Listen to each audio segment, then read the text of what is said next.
এভাবে আর কত তাল বাহানা করা হবে বিডিআরদেরকে নিয়ে?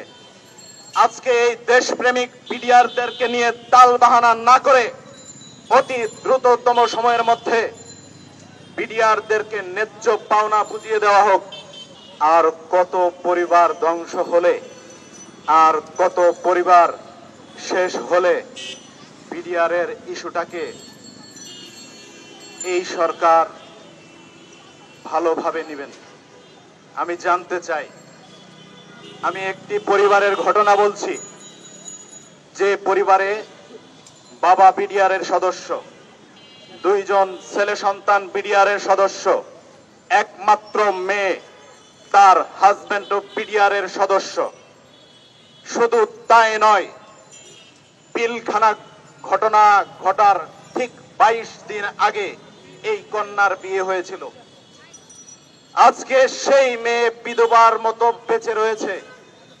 একটি পরিবার থেকে যদি চারটি পুরুষ জেলখানার অন্ধকার কোটরিতে বসবাস করে, সেই পরিবার কি ধ্বংস হওয়ার আর কোনো বাকি থাকে কিনা আমি জানতে চাই। এভাবে আর কত তাল বাহানা করা হবে বিডিআরদেরকে নিয়ে?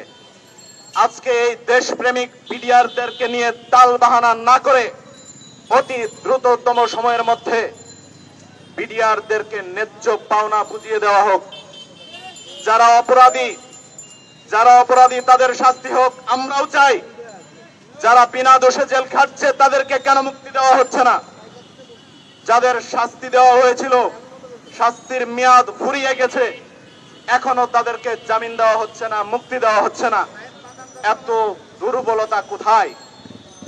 পার্শ্ববর্তী রাষ্ট্র ভারত, তাদের ইন্ধনে পিলখানার ঘটনা ঘটেছিল, এদেশের মানুষ জানে, সারা দুনিয়া জানে। কারণ পিলখানার ভিতরে কিভাবে হিন্দি ভাষী মানুষ আসে, এটা কি এদেশের জনগণ ভুলে গেছে? হাসিনা সরকারের দোসর হয়ে তাদের উপর দিয়ে চালিয়ে দিয়েছে। আজকে এই 18,000 বিডিআর পরিবারকে বলির পাঠা বানিয়েছে। আমি বলতে চাই, তারা কেন আজকে বলির পাঠা? এদেশের দেশপ্রেমিক নাগরিক নয় এরা কি সীমান্তে বুক চিতিয়ে দাঁড়ায়নি কখনো? এরা কি কখনো তাদের রক্তের বিনিময়ে এদেশের মানচিত্র রক্ষা করেনি? কেন তাদেরকে নিয়ে তালবাহানা করতে হবে? আমি চাই এদেরকে দ্রুততম সময়ের মধ্যে এদের ন্যায্য পাওনা বুঝিয়ে দেওয়া হোক। যে সকল বিডিআর বিনা দোষে জেল খাটছে তাদেরকে মুক্তি দিতে হবে। যাদের সাজার মেয়াদ শেষ হয়ে গেছে তাদেরকে মুক্তি দিতে হবে। যারা অপরাধী তাদের বিচার করতে হবে। যারা ক্ষতিগ্রস্ত হয়েছে প্রত্যেকের সুদে আসলে ক্ষতিপূরণ দিতে হবে। দীর্ঘ সময় যাবৎ তারা চাকরি থেকে বঞ্চিত, তাদের প্রত্যেকের ক্ষতিপূরণ দিতে হবে। একই সাথে যারা এখনো চাকরির মেয়াদ আছে তাদেরকে চাকরিতে পুনরায় বহাল করতে হবে। যদি বহাল করতে পারেন, এদেশ টিকবে, মানচিত্র টিকবে। ভারতের বিরুদ্ধে এই বিডিআর সদস্যরা বুক চিতিয়ে দাঁড়াতে পারবে, আর ভয় করবে না। বাংলাদেশ রাইফেলস মানেই হলো বীর যোদ্ধা। ৭১-এর পর যদি কেউ বুক চিতিয়ে দাঁড়িয়ে থাকে প্রথমবার এই বিডিআর সদস্যরা, তারপর গণঅভ্যুত্থান হয়েছে ২৪-এ, আমাদের মহানায়করা রয়েছেন।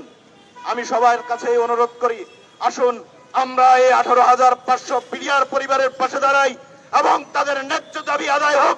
আমরা সেটাই চাই।